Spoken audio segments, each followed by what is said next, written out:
Hello everyone, my name is Swati Sharma. I have cleared IBPS PO, IBPS Clerk and IBPS SO IT Officer 2019. मैंने अपना graduation 2018 में computer science and engineering में complete किया है। उसके बाद मैं बैंकिंग सेक्टर के एग्ज़ाम्स के लिए प्रिपेयर करना शुरू कर दिया था मैंने जो सबसे पहले मेरा एग्ज़ाम था वो SBI PO 2018 था। वहाँ पे मैंने वो सिर्फ ट्रायल बेसिस के लिए दिया था क्योंकि मेरी जो प्रिपरेशन स्टार्ट हुई थी उसके 10 दिन बाद ही वो एग्ज़ाम था। वो ऑब्वियसली मेरा अच्छा नहीं हुआ, मेरा सिलेक्शन नहीं हुआ। उसके बाद मैं खुद से ही सॉल्व करने लगी थी क्वेश्चंस, बट मैंने कभी मॉक्स वगैरह नहीं दिए थे। और फिर मेरा IBPS PO प्रीलिम्स 2018 1 मार्क्स से क्लियर नहीं हुआ। उस दिन मुझे रियलाइज़ हुआ कि मुझे अपना स्ट्रेटजी चेंज करना है। तो मैंने यूट्यूब पे वीडियोस सर्च करना स्टार्ट किया। वहाँ पे मुझे राजन सर के कुछ वीडियोस मिले। वहाँ से मेरे कंसेप्ट थोड़े क्लियर होना स्टार्ट हुए, तो फिर मुझे लगा कि मुझे इन्हीं को फॉलो करना चाहिए। मैं उनके सारे वीडियोस देखती थी और क्वेश्चन सॉल्व करती थी। वहाँ से मैंने हर एक चैप्टर, क्वांट और रीजनिंग का हर एक चैप्टर वहाँ से उसके बेसिक क्लियर किए। उसके बाद मैं प्रीलिम्स का 1 मॉक डेली देती थी। आपके मार्क्स जितने भी आए, आपको प्रीलिम्स का 1 मॉक डेली देना ही है। और इंग्लिश मेरा हमेशा से स्ट्रॉन्ग पॉइंट था, तो मुझे उसमें कभी प्रॉब्लम नहीं हुई। फिर भी मैं द हिंदू को रेगुलरली फॉलो करती थी। द हिंदू में मैं एडिटोरियल्स को डेली पढ़ती थी। आप चाहो तो पॉलिटिक्स बेस्ड एडिटोरियल्स को स्किप कर सकते हो, मेरे को वो भी पसंद आते थे, तो मैं वो उसकी रीडिंग भी ज़रूर करती थी।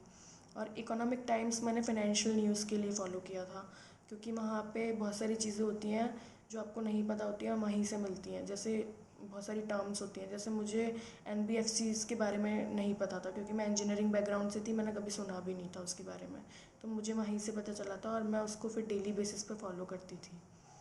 और मेंस के लिए मैं 2 दिन देती थी मॉक्स के लिए। एक दिन मैं मॉक देती थी, अगले दिन उसका एनालिसिस करती थी, और दोनों दिन मैं साथ में GA रिवाइज़ करती थी। GA के लिए मैंने 2 सोर्सेज फॉलो किए थे।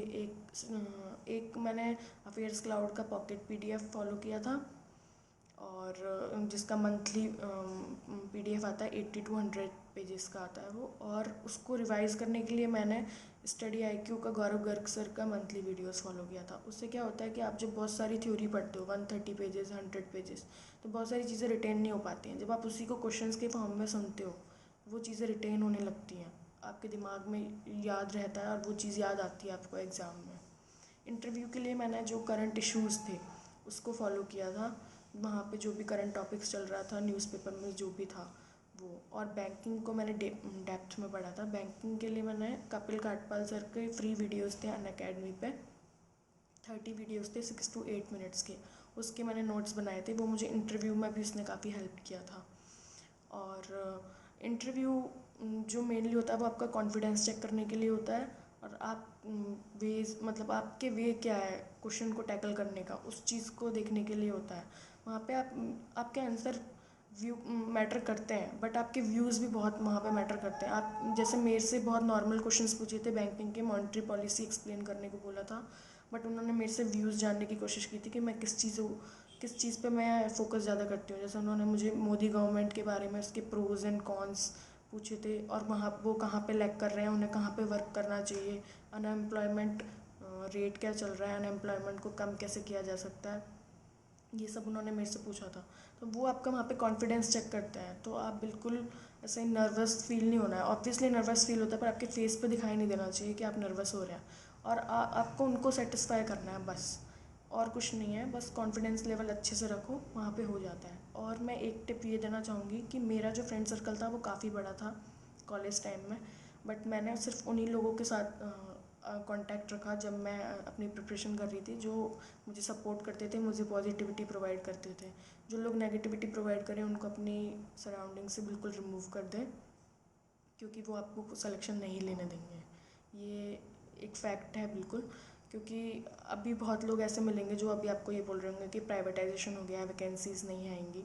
तो ऐसा कुछ नहीं है, वैकेंसीज़ भले ही कम आए, बट 3000 भी अगर वैकेंसी आती है तो आपको तो एक सीट चाहिए। उस एक सीट के लिए आप बिल्कुल अपने एफर्ट्स को बढ़ाना स्टार्ट कर दें, क्योंकि बहुत लोग बहुत ज़्यादा पढ़ाई कर रहे हैं, तो आपको उनसे कुछ एक्स्ट्रा ऑर्डिनरीली आगे करना ही होगा, तभी आपका कुछ हो सकता है। कुछ लोग बोलेंगे आपको कि जनरल कैटेगरी में हो, नहीं होगा, ऐसा कुछ नहीं है। सारी कैटेगरी इक्वली मेहनत करती हैं। बहुत लोग कैटेगरी में भी जनरल की कट ऑफ क्लियर कर जाते हैं। तो उस चीज़ को अपने दिमाग में रखें कि मैं कर सकता हूँ। आपको ऑप्टिमिस्टिक रहना है, तब जाके आपका कोई एग्ज़ाम क्लियर होगा। और दूसरी चीज़ मैं ये कहना चाहूँगी कि अपने साथ उन लोगों को लें जो सेम एग्ज़ाम की प्रिपरेशन कर रहे हैं। जैसे मेरे साथ मेरे 3 फ्रेंड्स थे, तो हम तीनों का सिलेक्शन हुआ है IBPS PO 2019 में। तो हम लोग एक दूसरे को सपोर्ट करते थे कि अगर कोई चीज़ उसको पता चली है तो वो आपको बताए कि ये चीज़ ऐसे हो सकती है, यहाँ से कर लेना। तो वो चीज़ है, आप उन लोगों को साथ में ना रखें जो खुद तो बहुत सालों से तैयारी कर रहे हैं और वो उस चीज़ को एफर्ट भी नहीं लगा रहे हैं और आपको भी आगे नहीं बढ़ने दे रहे हैं कि ये ऐसे नहीं हो सकता, वैसे नहीं हो सकता। आपको उन लोगों से बिल्कुल दूर रहना है और आपका एग्ज़ाम ज़रूर क्लियर होगा। मैं आपको बस ये कहना चाहूँगी कि अपनी स्ट्रेटजीज़ और एफ़र्ट्स को बिल्कुल कम ना करें। अगर आपका कोई एग्ज़ाम या आपका कोई मॉक टेस्ट में अच्छे मार्क्स नहीं आ रहे हैं, क्योंकि मॉक्स एक हायर लेवल होता है जो आपका रियल एग्ज़ाम होता है। मेरे प्रैक्टिस मॉक में कई बार 60s 50s में भी मार्क्स आए हैं, जबकि मेरा रियल में प्रीलिम्स में 78.5 मार्क्स आए हैं। और मैं एक चीज़ कहना चाहूँगी कि अपना कंसंट्रेशन लेवल बिल्कुल कम ना करें। जब आप मॉक्स दें तो आप बिल्कुल वैसा ही माहौल बनाएं जैसा आप रियल में मॉक देंगे। मेरे पास एक माउस था, लैपटॉप था, मैं चेयर पर बैठ के मॉक्स देती थी और बिल्कुल रूम मेरा बंद रहता था कि मुझे उस टाइम पे किसी से भी कोई बात नहीं करनी है, क्योंकि आपका कंसंट्रेशन बहुत ज़्यादा चाहिए।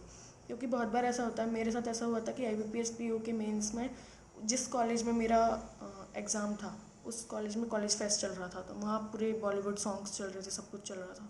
तो अगर मैं वहाँ पे कंप्लेंट करने लगती तो उससे कुछ फ़र्क नहीं पड़ता, मेरा ही टाइम वेस्ट होता। तो वहाँ पे आपका कंसंट्रेशन लेवल चेक होता है। जब मैं बाद में आप किसी को ब्लेम नहीं कर सकते हो कि मेरा सिलेक्शन इसलिए नहीं हुआ क्योंकि वहाँ पे ये चल रहा था। नहीं, उससे उन्हें कोई फ़र्क नहीं पड़ता है। आपको सिर्फ अपने लिए ही करना है और सब कुछ करना है, वो सब कुछ करना है जो आपको एक सिलेक्शन दिला सके। All the best and thank you.